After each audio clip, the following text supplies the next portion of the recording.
สวัสดีค่ะทุกคนแล้วเราก็กลับมาพบกันอีกครั้งหนึ่งแล้วนะคะที่เมืองวินเชสเตอร์ค่ะตอนนี้พี่แพมกำลังพาทุกคนเดินอยู่บนถนนที่ได้ชื่อว่าเก่าแก่ที่สุดในประเทศอังกฤษเลยค่ะจะเห็นได้จากร้านต่างๆบนถนนสายนี้ซึ่งเป็นไฮสตรีทหน้าตายังดั้งเดิมบางก็เป็นสไตล์ทิวดอร์นะคะเขารักษาไว้อย่างดีเยี่ยมจริงๆค่ะ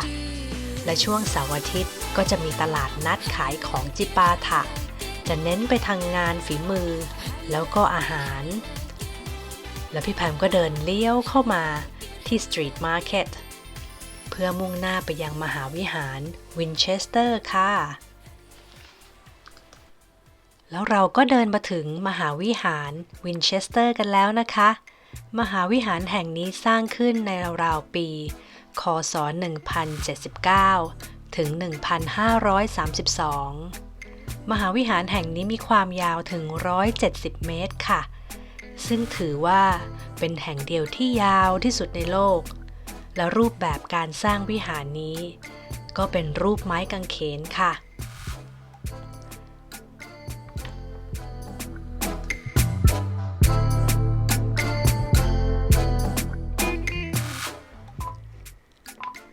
มหาวิหารวินเชสเตอร์แห่งนี้ใช้เวลาหลายร้อยปีค่ะกว่าจะสร้างเสร็จสมบูรณ์แบบเพราะองค์บิชอปแต่ละองค์ในแต่ละสมัยก็ได้ทำการขยายต่อเติมปรับแต่งอยู่ตลอดค่ะทุกคนคงสงสัยแล้วใช่ไหมคะว่าบิชอปคือใครองค์บิชอปคือตำแหน่งสูงสุดขององค์บาทหลวงทั้งหมดที่มีอำนาจปกครองบาทหลวงอื่นๆค่ะเมื่อองค์หนึ่งสิ้นก็จะมีการแต่งตั้งองค์ต่อไปเพื่อดำรงตำแหน่งแทนเปรียบเสมือนตำแหน่งองค์สมเด็จพระสังฆราชบ้านเรานั่นเองค่ะ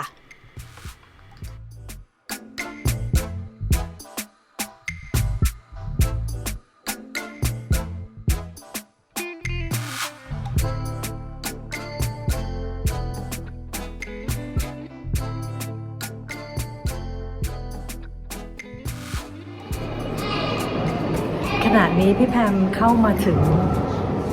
ในวินเชสเตอร์คาธีดรัลแล้วนะคะซึ่งเป็นวิหารประจำวินเชสเตอร์ค่ะในวันนี้ค่อนข้างที่จะคนเยอะมากค่ะเพราะว่าทุกคนเป็นวันสุดท้ายแล้วที่ทุกคนจะเข้ามาทำความเคารพและเซ็นหนังสือแสดงความไว้อาลัยแด่องค์สมเด็จ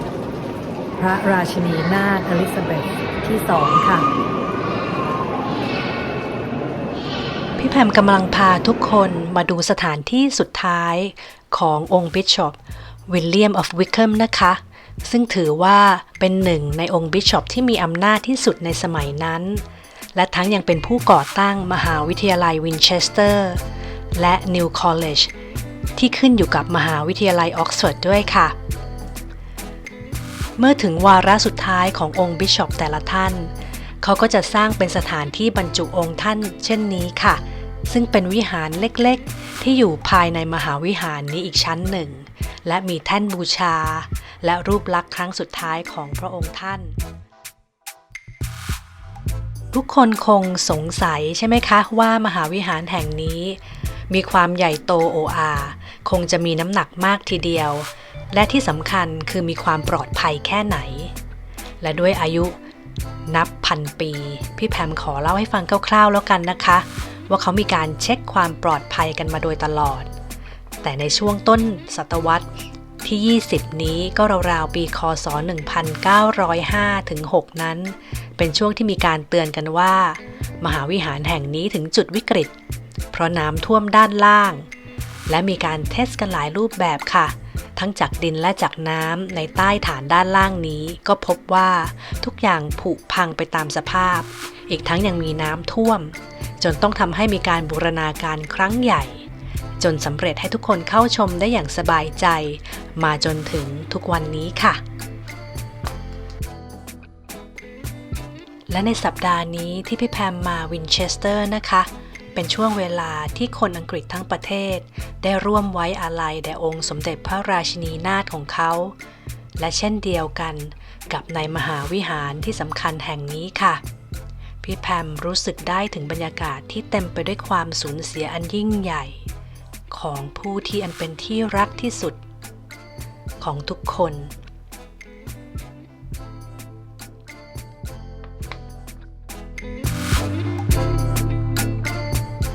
และพี่แพมก็พาทุกคนมาเยี่ยมเจนออสตินนักเขียนวรรณกรรมอันมีชื่อเสียงโด่งดังหากเป็นคนอังกฤษแล้วไม่มีใครไม่รู้จักนะคะผลงานของเจนออสตินโด่งดังจนเขาเอาไปทำภาพยนตร์ที่ดังไปจนคนทั่วโลกพูดติดปากคือ Pride and Prejudice ค่ะเธอหลับชั่วนิรันดร์อยู่ณที่แห่งนี้ในวันนี้พี่แพมคงไม่สามารถเก็บภาพอะไรได้มากนะคะเพราะว่าวันนี้มีคนมาไว้อาลัยแด่องค์สมเด็จ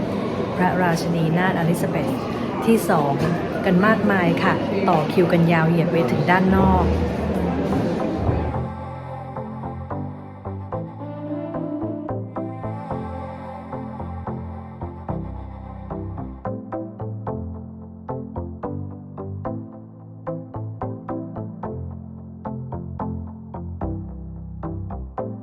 และด้านหลังพี่แพมนี่ก็คือประตูเมืองนะคะเดี๋ยวพี่แพมกำลังจะเดินไปรับประทานอาหารแล้วค่ะ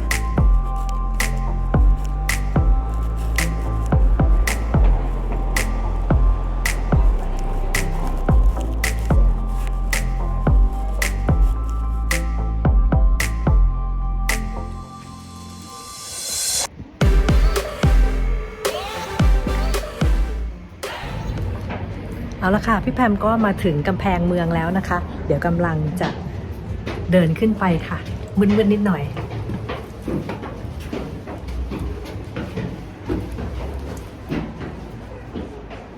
นี่คือราคานะคะ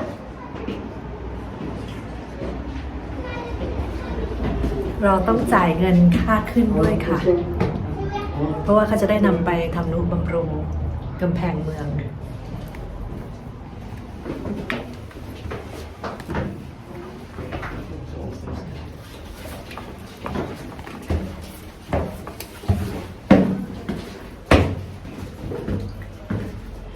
ที่นี่ไม่ค่อยสูงค่ะเหนื่อยถึงแล้วพี่แพมก็พาทุกคนมาถึงด้านบนของกำแพงเมืองนี้แล้วนะคะและลวดลายบนเพดานนี้ได้ทำขึ้นในยุคศตวรรษที่ 16-17 ค่ะเพื่อเป็นอนุสรณ์เนื่องในวโรกาสที่ควีนแมรี่ทรงอภิเษกสมรสกับฟิลิปออฟสเปนค่ะ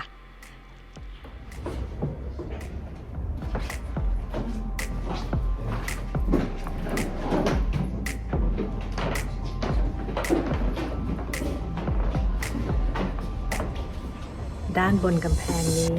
ก็เป็นคุกนั่นเองค่ะในสมัยก่อนทุกคนจะเห็นนะคะว่ามีรอยขีดเขียนพวกนี้ก็คือการใช้งานด้านบนกำแพงนี้หลักๆในสมัยก่อนก็คือที่คุมขังนักโทษนั่นเองค่ะเพราะพี่แพมเห็นร่องรอยพวกนี้ที่นักโทษสมัยนั้นได้ทิ้งไว้ให้เราได้เห็นกันจนถึงทุกวันนี้ก็ทำให้ย้อนคิดนะคะเพราะหลายคนต้องคดีเล็กๆน้อยๆเท่านั้นเช่นไม่มีเงินจะจ่ายหนี้สินในจำนวนไม่มากแต่ก็ต้องโดนขังเป็นแรมปีจนกว่าจะมีญาติพี่น้องมาไถ่เขาออกไปค่ะหากไม่มีใครก็คือติดอยู่แบบนี้ไปตลอดนั่นเองพี่แพมก็จะขึ้นไปชั้น2แล้วนะคะหวังว่าคงไม่สูงนะคะ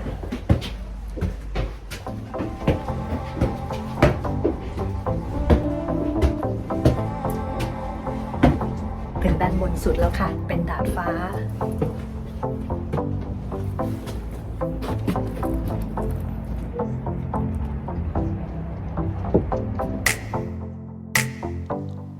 แล้วก็มาถึงช่วงสุดท้ายของรายการเที่ยวไปสไตล์พี่แพมแล้วนะคะขณะนี้พี่แพมได้ขึ้นมายืนอยู่บนจุดสูงสุดของประตูเมืองของเมืองวินเชสเตอร์แล้วค่ะและในเบื้องหน้าของพี่แพมนี้ก็คือธงยูเนียนแจ็ค ที่ถูกลดลงครึ่งเสาตามธรรมเนียมปฏิบัติเพื่อเป็นการถวายความเคารพเมื่อองค์พระประมุขของประเทศสวรรคตซึ่งประเพณีนี้ได้ทำทั้งในและนอกประเทศที่อยู่ในเครือจักรภพทั้งหมดค่ะและก็เช่นเดียวกันกับณที่แห่งนี้ในเมืองวินเชสเตอร์ค่ะและในวันนี้พี่แพมก็ต้องขอบพระคุณทุกคนที่ติดตามมาโดยตลอดนะคะแล้วเราเจอกันในคลิปต่อไปค่ะรอชมอังคารหน้านะคะว่าพี่แพมจะพาทุกคนไปเที่ยวที่ไหนบ๊ายบายค่ะ